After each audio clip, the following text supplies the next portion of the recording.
வணக்கம் சார். யார் தம்பி நீ? நான் புது பியூன் சார். இன்னைக்குதான் முதல் நாள்.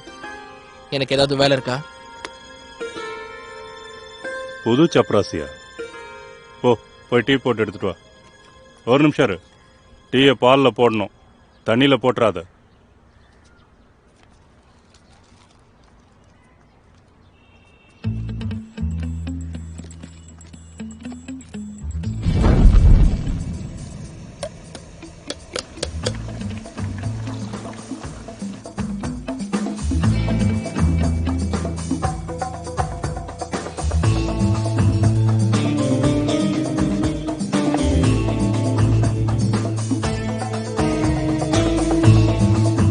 கடிகாரம் முள்ளோட சேர்ந்து என் வாழ்க்கை ஓட ஆரம்பிச்சது.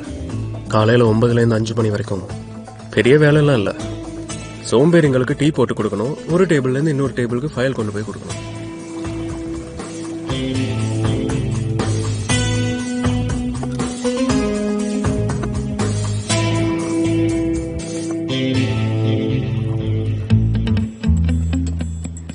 நல்லா டீ போட கத்துக்கிட்டது மட்டும் இல்லாம பல விஷயங்களை கத்துக்கிட்டேன்.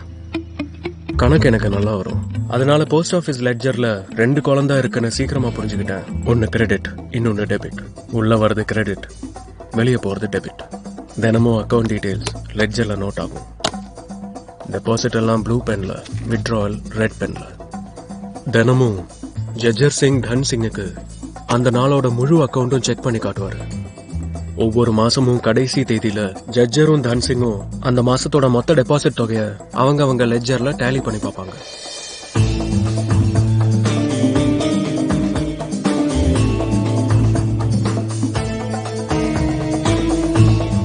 அதுக்கப்புறம் அடுத்த மாசத்துக்கு புது லெட்ஜர் புக் ஓபன் பண்ணுவாங்க.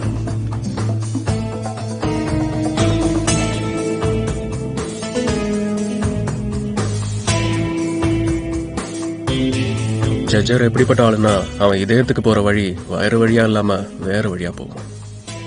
அவனும் சந்தோஷமா இல்ல, அவன் பொண்டாட்டியும் சந்தோஷமா இல்ல. அதோட ரிசல்ட் ஜட்ஜரோட சில்மிஷம், அவன் பொண்டாட்டியோட மோசமான சமையல். ஏதோ இந்தியா பாகிஸ்தானோட பார்டர் க்ளோஸ் பண்ற மாதிரி கரெக்டா 2 மணிக்கு ஜட்ஜர் கவுண்டர் க்ளோஸ் பண்ணிடுவாரு. எல்லாம் கரெக்டா தான் போட்டிருக்கீங்க. அந்த ஃபைல் எடுத்து உள்ள ஐயா, இந்தாங்க இன்னைக்கு கணக்கு. வை எப்படி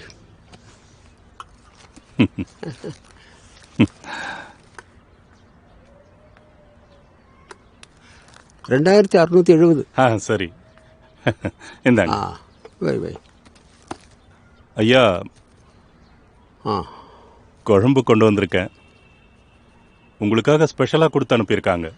இதை பார், முதல்ல உன் வீட்டில் குழந்தை சத்தம் கேட்கட்டும், அப்புறம் நான் சாப்பிட்றேன்.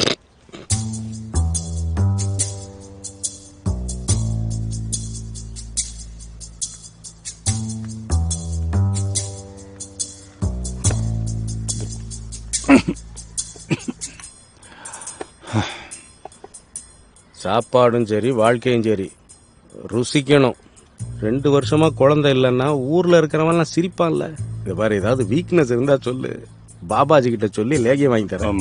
அதெல்லாம் எனக்கு எந்த வீக்னஸும் இல்ல. எங்க வீடு ரொம்ப சின்னது, 20 பேர் இருக்கோம். சம்சாரம் நாள் பூரா சமயக்கட்டிலே இருப்பா. அண்ணன் பசங்க பூரா நடுவுல வந்து படுத்துக்கும். அப்படி இருந்தா குழந்தை சத்தம் எப்படியா கேட்கும்? அட, வாடகை வீடு வேற பாத்துட்டு போக வேண்டியதானே. எங்க அண்ணனுக்கு எவன் புரிய வைக்கிறது? கேட்டா குடும்பம் பிரிஞ்சிருங்கிறான். அப்போ கூவா கூவா கேட்ட மாதிரி தான். நீ உன் வேலையை மட்டும் பாரு, மூடிட்டு சாப்பிடு. பெருசா பேச வந்துட்டான். மத்ஸ்யா, மத்ஸ்யா. வரேன் சார், வரேன்.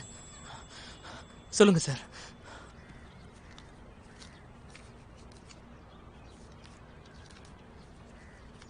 இது உன்னோட சம்பளம், அதுல பாதி எனக்கு.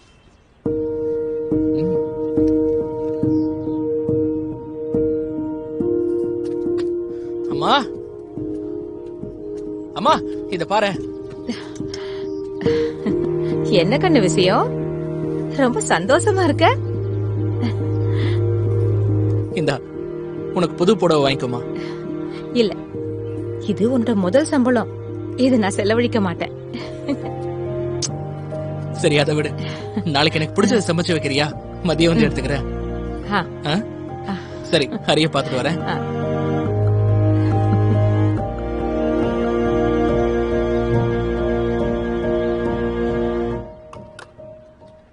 விடியா முண்ட, இவ என்னைக்குதான் திருந்த போறாளோ.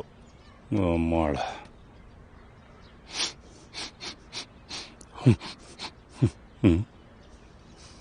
நாட்டுக்கோழி குழம்பு சார். எனக்கு முதல் சம்பளம் இல்ல, அதுக்காக தான் உங்களுக்கு இதை கொண்டு வந்திருக்கேன். வீட்ல இருந்து சூடா கொண்டு வந்தேன்.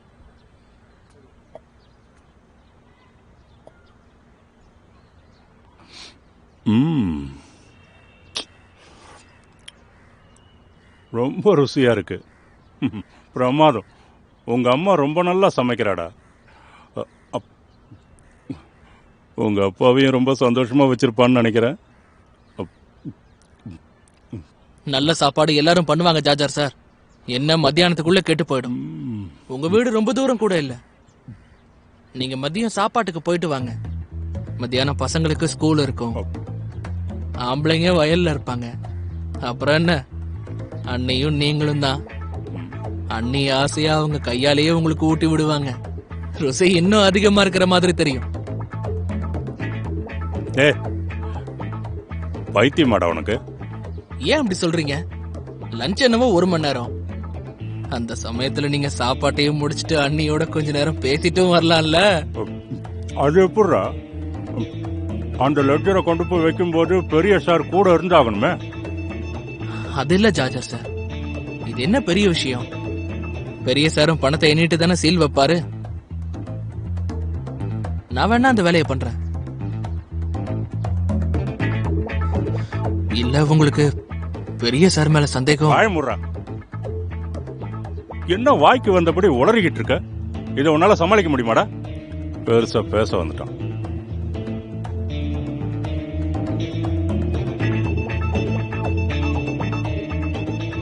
உண்மையிலேயே இத உன்னால சமாளிக்க முடியுமா? நீங்க வீட்டுக்கு போய் பொறுமையா சாப்பிட்டுட்டு வாங்க, சந்தோஷமா இருங்க. மத்ததெல்லாம் நான் பாத்துக்கிறேன். ஜட்ஜர் ஏன் வழிக்கு வந்துட்டான். எனக்கு கிடைச்ச அந்த 1 மணி நேரத்தில் நான் அவனுக்கு மணி அடிக்க தயாராயிட்டேன். என் வாழ்க்கையோட முதல் காண்டம் அங்கதான் ஆரம்பிச்சது.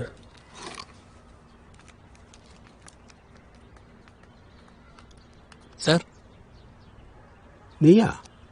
ஜட்ஜார் சிங் எங்கடா? அவரு சாப்பாட்டுக்கு வீட்டுக்கு போயிருக்காரு. இனிமே இதை நீயே கொடுத்துரு, தினம் வீட்டுக்கு போவனாரு. சார், நான் அவர்கிட்ட சொல்லிட்டேன், இந்த பைசா விஷயத்துல யார் மேலேயும் நம்பிக்கை வைக்காதீங்கன்னு. அவரு என்ன திட்ட ஆரம்பிச்சிட்டாரு. இந்த சம்பர்ல யார் மேல வேணாலும் சந்தேகப்படுவேன், ஆனா பெரிய சாரோட நாணயம் அது கங்கை தண்ணி மாதிரி. நல்லவங்க யாருன்னு அவருக்கு நல்லா தெரியும். இங்கே வை.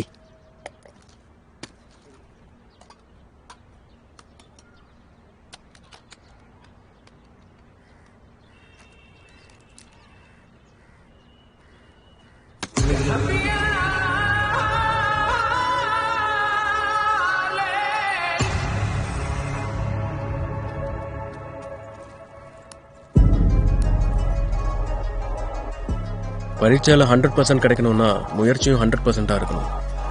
ஜட்ஜரும் பெரிய சாரும் என்னை முழுசா நம்ப ஆரம்பிச்சிட்டாங்க. ஆனா என்னோட இந்த காண்டத்துக்கு நான் அவங்களோட ஹேண்ட் ரைட்டிங் கத்துக்க வேண்டியிருந்துச்சு. அப்படியே அச்சு அசலா